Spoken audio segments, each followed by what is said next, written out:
It's rising time. At dito nga mga tol, naglaro na naman ako sa rising ngayon at solo lang po ako rito. Dito nga mga tol, kailangan bago mag turtle fight mga tol, kailangan nag level 4 na tayo. At dito nga makikita nyo, level 4 na nga ako dito sa puntong to. Talaga tong babaeng ibon na to, tingnan mo naman ginawa sa akin mga tol. Podang ligalig naman talaga eh. Ano ngayon, tatakbo-takbo ka. Tik na yan, nasa na ba yung aking mga kasama rito?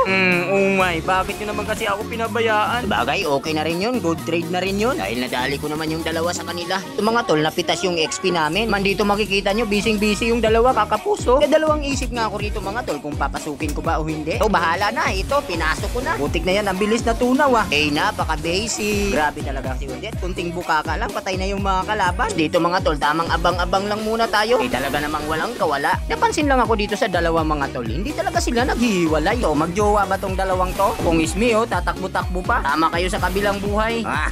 Tatakasan mo pa talaga ako ah. Dito mga tol, 13-3-1 na nga yung standing ko rito. Siyempre, panalo kami dito sa first round mga tol. Lukong to. Balak pa ako likuran nito. Nga ginalingan ko mga tol. Siyempre, MVP tayo dyan. Dito mga tol, sa second round. Gamit ko naman dito yung Aulos. Ano ba naman, walang may gustong mag-core sa amin. Comage user at MM user yung mga nakasama ko rito. Kaya naman, napilitan ako mag-core Aulos. Siyempre mga tol, hindi tayo papabugbog dyan. Ito, 5-3-1 yung standing natin dito. Yung makikita mga tol, ini-invidan ako ng mga tol. Siyempre, hindi tayo papayag na basta na lang tayo bastusin ng mga yan. Lahat anong Esmeralda yung ubra siya. Tama sa baga ang inabot mga tol. Talaga naman, sa lakas ba naman humampas itong Aulos na to? Lala, may sirina, takbo! Ay mali, ang dami pala nila. Hala na, takbo na.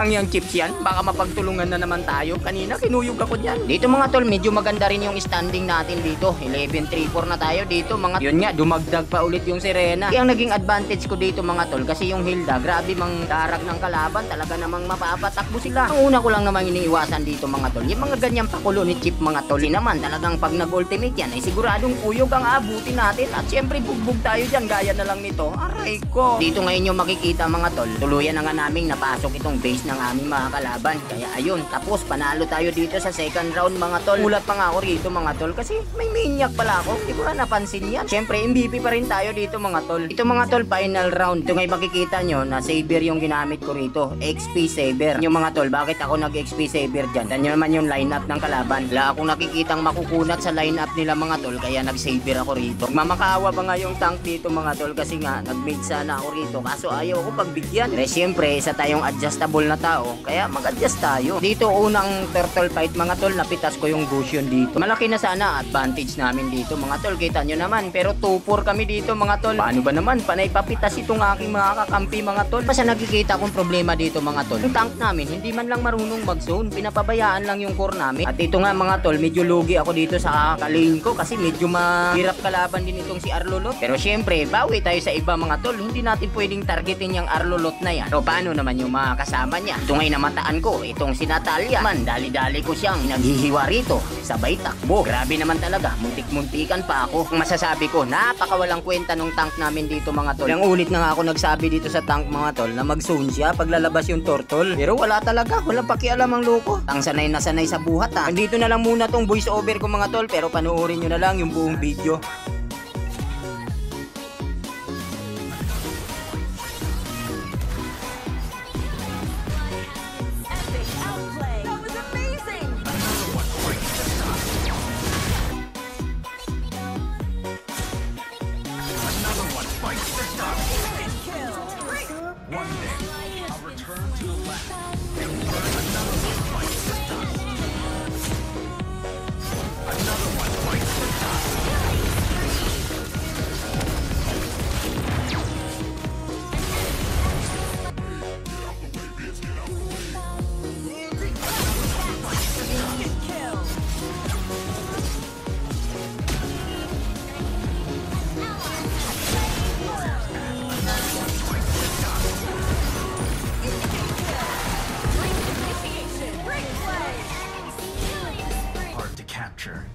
Just like the silhouette in the mist.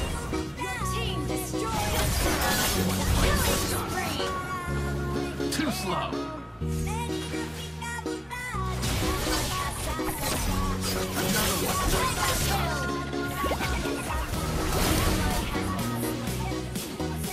Superb control.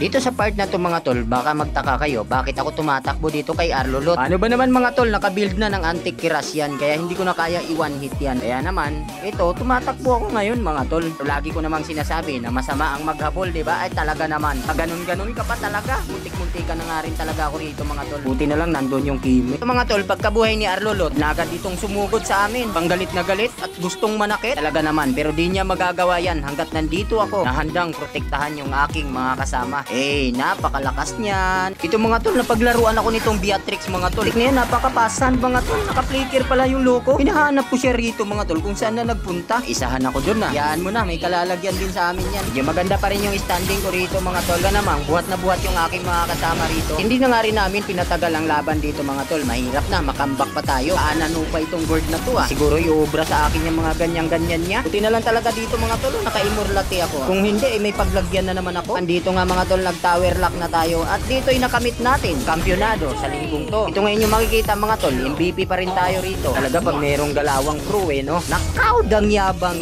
no. Kung umabot ka nga pala sa part ng video na to mga tol, maraming salamat sa iyong suporta.